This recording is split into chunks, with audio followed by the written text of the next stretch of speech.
오늘은 누가복음 10장 25절에서 37절 말씀을 통해 누구의 이웃인가 라는 제목으로 함께 은혜를 나누기 원합니다. 오늘 본문에 등장하는 인물은 한 율법 교사와 예수님입니다.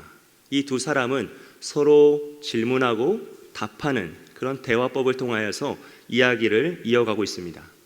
특별히 예수님께서는 문답법을 이용하셔서 악한 의도를 가지고 접근한 이 율법 교사의 질문에 대응하십니다.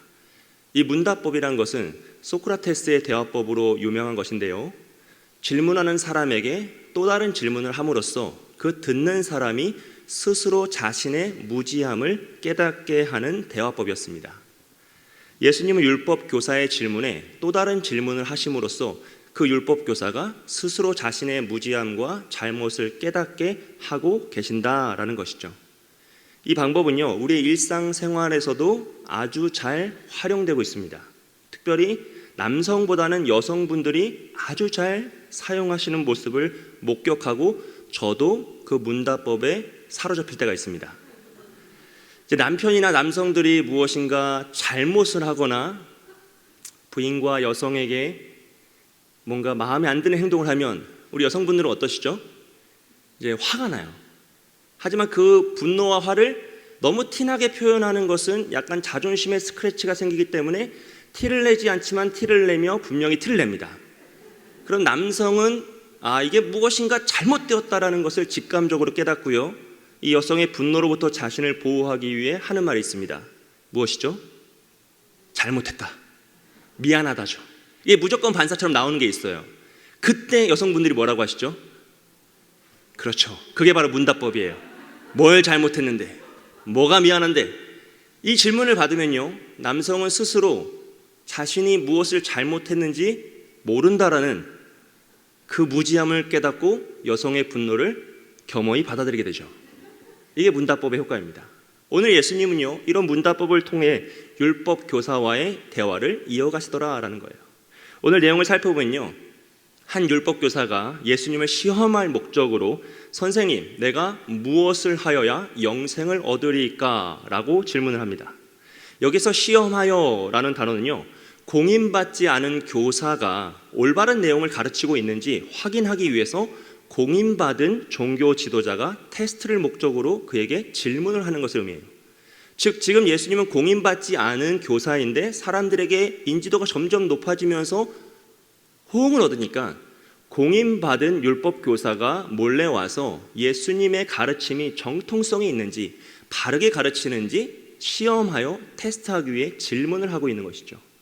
그런데 지금 율법 교사가 하는 질문은요, 예수님의 정통성을 확인하는 것을 넘어서 악의적 의도성을 가지고 예수님을 공격하기 위한 그 의도가 숨어져 있습니다. 왜냐하면 율법에서 영생은 무엇을 행하여 얻는 것이 아닙니다. 여러분, 율법이 곧 행함으로 구원을 얻는다고 우리가 알고 있지만 그렇지 않아요. 구약에서 구원은 언약을 통해 얻죠.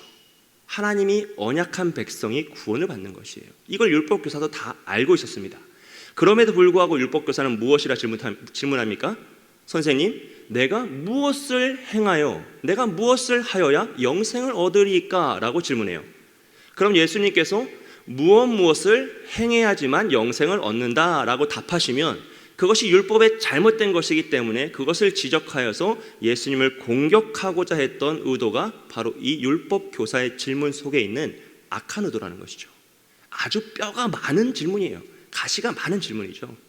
하지만 예수님께서는요, 율법 교사의 질문에 대답하지 않으시고 율법에는 무엇이라 기록되었으며 너는 그것을 어떻게 읽느냐라고 또 다른 질문을 가시죠. 이것이 문답법입니다. 그러자 자신이 율법을 잘 알고 있다라고 생각했던 율법 교사는요, 너무나 자신만만하게 이렇게 고백합니다. 우리 함께 읽겠습니다. 시작. 대답하여 이르되 내 마음을 다하며 목숨을 다하며 힘을 다하며 뜻을 다하여 주 너의 하나님을 사랑하고 또한 내 이웃을 내 자신같이 사랑하라 하였나이다. 아멘. 여러분, 이 말씀은요, 이 고백은요, 레위기 19장 18절과 신명기 6장 5절의 말씀을 정말 너무나 잘 요약하고 정리한 것이에요. 율법의 핵심을 완벽하게 정리한 대답입니다. 그러자 예수님께서는 그 율법 교사에게 너의 대답이 옳도다 라고 답하셔요. 이 답을 들은 율법교사는 얼마나 기분이 좋았을까요? 그는 아마 기세가 등등해졌을 겁니다. 자신이 지식과 자신의 그 자랑을 나타내고 싶었는데 예수님이 그것을 인정하시는 거였어요. 그런데 예수님은 여기에서 멈추지 않으시고 이를 행하라, 그러면 살리라 라고 말씀하세요. 더 나아가시는 거죠. 이를 행하라, 그러면 살리라.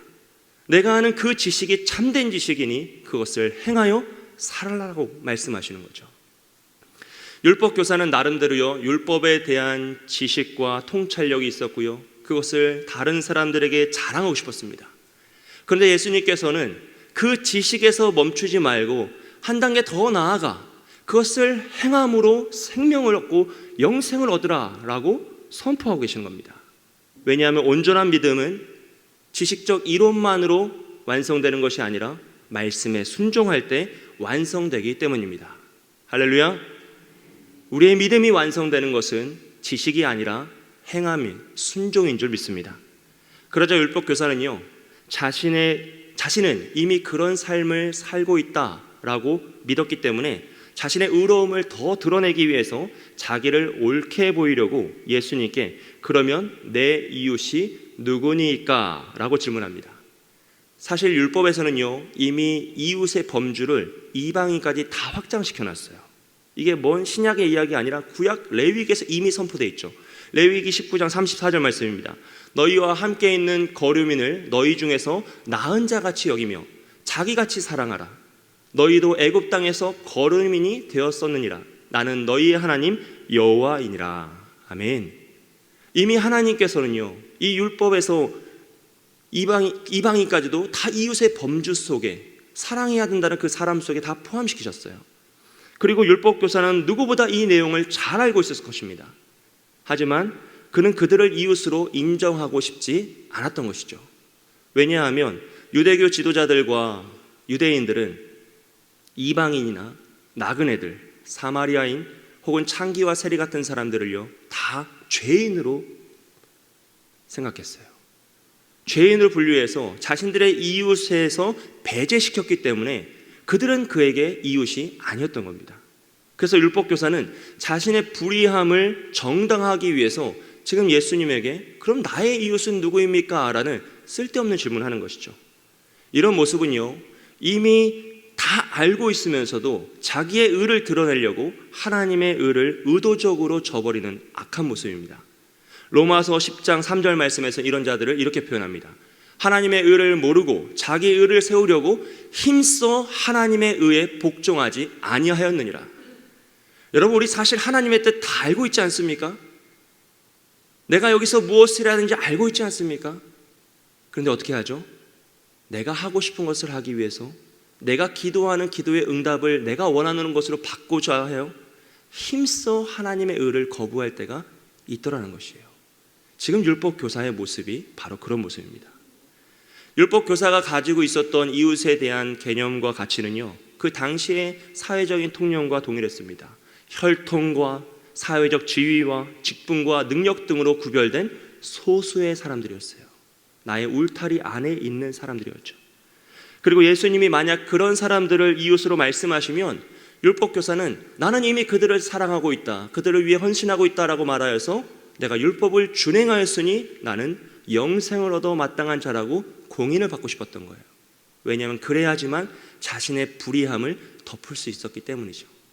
스스로 자신이 율법을 어기는 걸 알고 있었기 때문에 예수님을 시험하여서 잘못된 답을 얻어내어 자신의 의로움을 드러내고 싶었던 겁니다. 그런데 예수님께서는 그런 율법 교사의 요구와는 너무나 다르게 선한 일을 한 사마리아 사람의 이야기를 비유로 말씀하세요. 한 사람이 예루살렘에서요, 여리고로 내려가다가 강도를 만났습니다. 강도가 그를 막 때리고요, 옷을 벗겨서 거의 죽을 지경이 되어 길에 버리고 가죠. 그때 마침 한 제사장이 그 길로 내려가다가 그 강도 만난 사람을 보았지만 피하여 지나갔어요. 그리고 나서 레위인도 그 사람을 보았지만 피하여 지나갑니다. 그리고 여행 중이던 한 사마리아 사람이 그 사람을 발견하곤 불쌍히 여겨 가서 기름과 포도주로 그 상처를 치료해 주시고 자기 말에 태워서 그를 주막으로 데려가 돌보아 줬습니다. 그 다음날 자신이 길을 떠나야 할 때는 주막 주인에게 2데나리온의 돈을 주면서 이 사람을 돌보아 주라고 그랬어요. 1데나리온은 성인 남성의 하루 품삯입니다. 그러니까 이틀치 일당을 전부 다 그 주막 주인에게 주면서 이 사람을 돌보아 주라고 하고, 혹여나 돈이 더 들면 자신이 돌아올 때 그것을 지불하겠다라고 약속하였죠. 이 이야기를 하시고 예수님께서 율법교사에게 이렇게 묻습니다. 내 생각에는 이 세 사람 중에 누가 강도 만난 자의 이웃이 되겠느냐라고 답하세요. 여러분, 누가 이웃이 되었죠? 바로 사마리아 사람입니다. 그런데 율법교사는 뭐라고 대답할까요? 자비를 베푼 자니다라고. 자비를 베푼 자. 왜 그렇습니까? 이런 율법교사는요, 사마리아 사람을 너무 싫어했어요. 사마리아 사람들은 상종을 못할 죄인이라 여겼기 때문에 지금 그는 자신이 경멸하는 그 사마리아 사람이라는 단어 자체도 자기 입으로 고백하고 싶지가 않은 거예요. 그래서 사마리아 사람이라고 답하지 않고 자비를 베푼 자라고 대답하고 있는 것이죠. 진정한 죄인의 특징이죠. 깨달을 기회가 있었음에도 부인하고 또 부인하고 또 부인하는 모습입니다. 그러자 예수님께서는요, 이렇게 답하세요. 가서 너도 이와 같이 하라. 가서 너도 이와 같이 하라. 예수님을 시험하고자 자신의 의로움을 드러내고 싶었던 이 율법 교사는요, 자신이 가장 경멸하던 사마리아 사람처럼 행하라 라는 말씀을 듣고 그 자리를 떠나가게 됩니다. 사랑하는 여러분, 오늘 이 말씀은요, 단순히 어려운 사람을 잘 돌보고 도와주어야 한다라는 교훈적이고 윤리적인 말씀이 아니에요. 이 말씀은 우리가 율법 교사와 예수님의 대화를 기억할 필요가 있습니다. 다시 한번 보세요. 첫째로, 무엇을 하여야 영생을 얻으리까? 라고 대화가 진행되죠. 율법에서는 하나님을 사랑하고 이웃을 사랑하라 했고요, 예수님께서는 이를 행하라, 그러면 살리라 라고 말씀하세요. 그리고 사마리아인의 비유를 말씀하시고 누가 강도 만난 사람의 이웃이 되었느냐라고 물으십니다. 여러분, 이 질문을 반대로 역순으로 올라가면요, 우리가 삶 속에서 고난당한 사람의 이웃이 되어주는 것은 단순히 어려움 당한 사람을 도와주는 선행에서 그치지 않고요, 하나님을 사랑하고 이웃을 사랑하라고 하셨던 그 율법을 준행하는 것이 됩니다. 그리고 그것은 곧 이 땅에서 영생을 얻은 자의 삶의 태도가 된다는 것이에요. 즉, 예수님은 율법 교사에게 어려움 당한 사람을, 이웃을 사랑하고 도와주는 것이 곧 하나님을 사랑하는 것이니 너는 나아가서 그 행위를 하라는 것이에요. 그것이 곧 영생을 얻은 자의 삶이고 태도다라는 것을 가르치십니다. 그러니 율법으로 사람들을 괴롭히지 말고, 뜬구름 잡는 얘기하면서 나쁜 질문하면서 사람들 괴롭히지 말고, 삶의 현장에서 서로 사랑함으로써 하나님의 사랑을 실천하는 것이에요. 말로만 떠들지 말고 이를 행하라, 그러면 살리라라고 말씀하시는 거죠. 그리고 오늘 우리 역시 이 말씀을 통해서 이 땅에서 영생을 얻은 자가 어떻게 살아가야 하는지 그 원리를 배우기 원합니다. 그 원리는 바로 사랑으로 동기부여되고요, 사랑으로 행동하며 사랑으로 우리의 한계를 뛰어넘는 것입니다. 이것이 바로 이 땅에서 영생을 얻은 구원받은 하나님의 백성의 삶의 태도이죠. 바라기는 우리 모두가 사랑으로 동기부여되고요, 사랑으로 행동하며 사랑으로 우리의 한계를 뛰어넘길 주님의 이름으로 축복드립니다. 여러분, 오늘 이 비유에서요, 사실 가장 나쁜 사람은 누굴까요? 가장 나쁜 사람은 강도예요. 강도. 여러분, 제사장이나 레위인이 아니에요. 여러분, 이 이야기에서 제일 나쁜 놈들은 강도예요. 여러분, 강도가 없었으면 이 일이 없었잖아요. 강도입니다. 그런데 예수님은요, 강도가 정말 나쁜 놈들이다, 이놈을 때려잡아야 한다라는 말씀이 없으세요. 왜냐하면 이 비유라는 것은 원래 무엇인가를 가르치기 위해 만들어진 이야기이기 때문에 목적이 분명해요. 그래서 모든 내용을 다 설명하지 않는다는 것이죠. 여러분, 제사장과 레위인의 입장을 한번 생각해 보세요. 만약에 제사장이요, 지금 예루살렘에서 제사를 드리고 몸을 성결하게 한 후에 자신의 동네에 가서 제사를 드리기 위해 내려가는 길이라면 어떨까요? 만약 그가 그 강도 만난 사람을 만지면 그가 부정해져요. 자기가 부정해지는 건 괜찮은데 자기를 기다리고 있는 온 마을 사람들이 있잖아요. 자기가 없으면 제사를 드릴 수 없는 그 사람들이 있단 말이에요. 그래서 제사를 위해서 어쩔 수 없이 피해갈 수 있어요. 레위인의 경우도 마찬가지입니다. 여러분, 레위인이 코로나 같은 전염병에 걸렸으면 어떡해요? 내가 지금 사람을 피해 다니고 있는데 저 사람을 돕고 싶지만 도우면 더 어려워질 텐데, 그럴 수 있다는 거예요. 알 수가 없어요. 이건 설명하지 않으신 거라서 알 수가 없습니다. 즉 예수님께서는요, 이 비유를 통해서 지금 제사장과 레위인이 나쁜 놈들이다 이런 말씀을 하시는 게 아니다라는 거예요.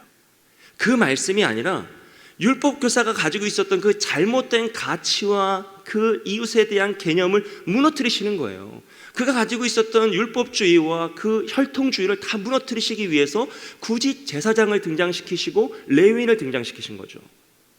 그러니 제발 그게 중요한 게 아니라 어려움 당한 이웃을 사랑으로 돌봐야 한다는 거예요. 그래서 그 율법 교사가 제일 싫어했던 사마리아 사람을 등장시켜 그를 돕는 겁니다. 여러분, 사마리아 사람은요, 사랑으로 동기부여되어 지금 어려움 당한 사람을 돕고 있어요.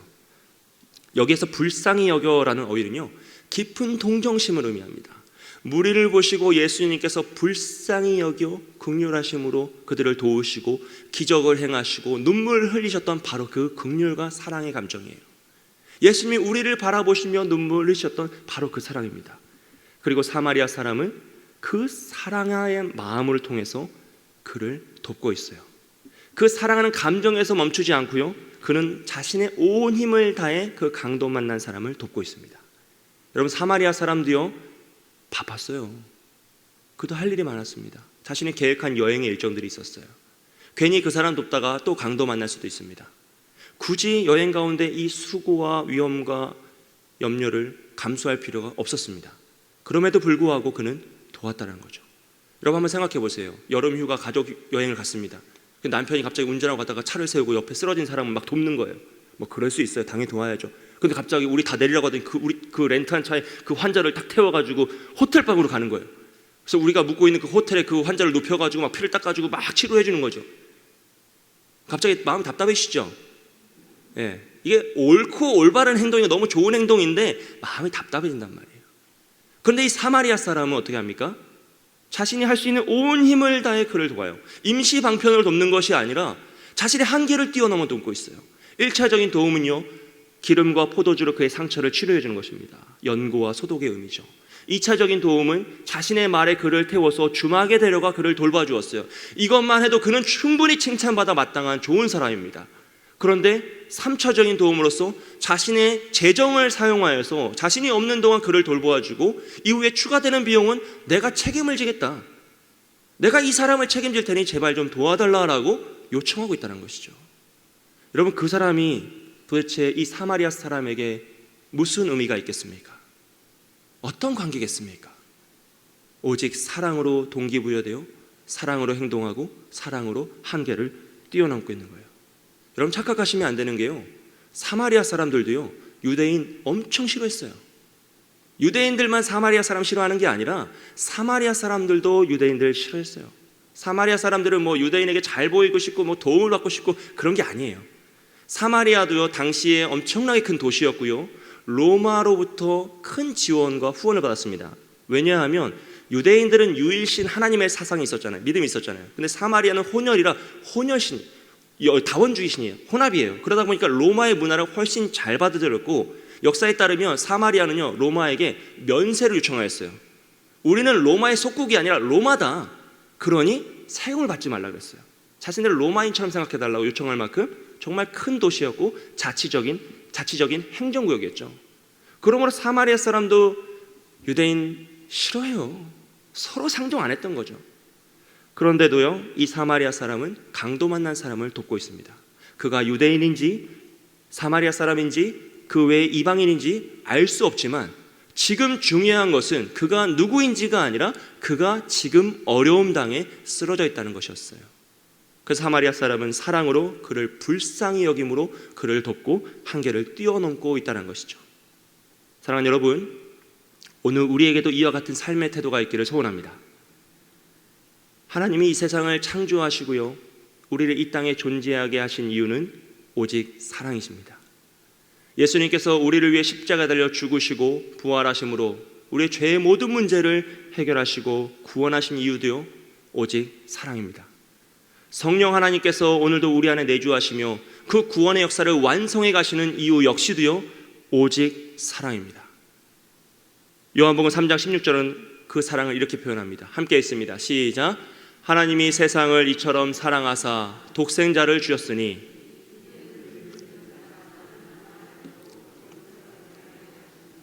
아멘. 하나님의 모든 창조와 구원의 역사의 이유는 오직 사랑입니다. 오직 그 사랑으로 오늘도 우리를 붙잡고 계시고 돌보고 계시며 구원의 역사로 이끌어 가신다는 거죠. 그래서 영생을 얻은 사람도요, 오직 사랑으로 동기부여됩니다. 여러분, 오늘 우리 주변에는 고난당한 사람들이 없을까요? 우리 주변에는 영원히 강도를 만나 쓰러져 있는 분들이 계시지 않을까요? 하나님을 알지 못한 채 여전히 죄와 사망의 권세 아래 누려 슬픔 가운데 좌절하고 계신 분들이 계시지 않을까요? 어디선가 홀로 눈물 흘리며 슬퍼하는 분들이 계시지 않을까요? 바라기는 그들을 긍휼히 여기시기를 소원합니다. 불쌍히 여겨주시고 사랑해 주십시오. 우리가 아니면 기회가 없을 수도 있습니다. 오직 사랑으로 동기부여되어서 그들의 이웃이 되어주시기를 소원합니다. 그리고 우리에게 이웃이 되어줄 기회가 찾아왔을 때는요, 온 힘을 다해 사랑으로 행동하시길 바라요. 우리의 한계를 뛰어넘으십시오. 여러분, 오늘 이 말씀은 우리에게 지속적으로 행위를 강조하고 있습니다. 25절에서는요, 내가 무엇을 하여야 영생을 얻으리까? 27절에서는 하나님을 사랑하고 이웃을 사랑하라. 28절에서는 이를 행하라. 그러면 살리라. 37절에서는요, 가서 너도 이와 같이 하라. 왜냐하면 온전한 믿음, 올바른 믿음은 지식적인 이론만으로 완성되지 않고 오직 말씀에 순종할 때 완성되기 때문입니다. 여러분, 우리가 세상을 살다 보면요, 독이 묻은 화살을 맞을 때가 있어요. 많이 맞아보셨죠? 그러면 제일 먼저 해야 되는 게 뭡니까?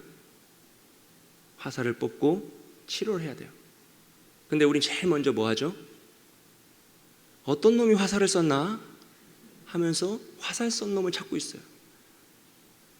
여러분, 그러시면 안 돼요. 제일 먼저 화살을 뽑고 치료해야 합니다. 그게 우선순위예요. 우리 주변에 고난당한 사람이 있으면요, 그 사람이 왜 고난을 당했을까? 저 사람은 어쩌다 저렇게 됐을까? 내가 저 사람을 도우면 어떤 이득이 있을까? 생각하는 것이 아니라 먼저 그를 돕는 것이 우선입니다.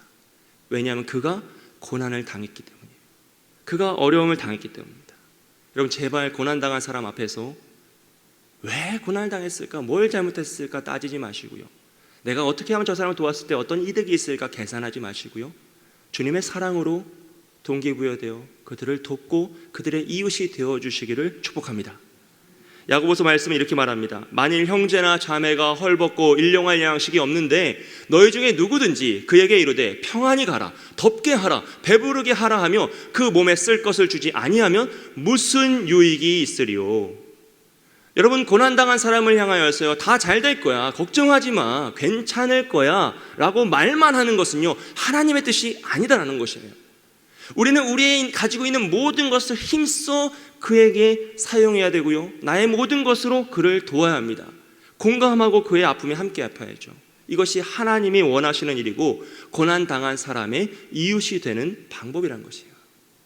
그렇다고 지금 예수님께서요, 모든 사람을 무조건 도와야 한다는 박애주의로 말씀하시는 게 아니에요. 여러분, 하나님 사랑과 이웃 사랑의 이 율법은요, 우리의 현실적인 책임과 한계를 설정하시는 율법이 아니라 하나님을 사랑하는 사람은 이웃을 사랑할 수밖에 없다라는 것을 말씀하시는 거예요.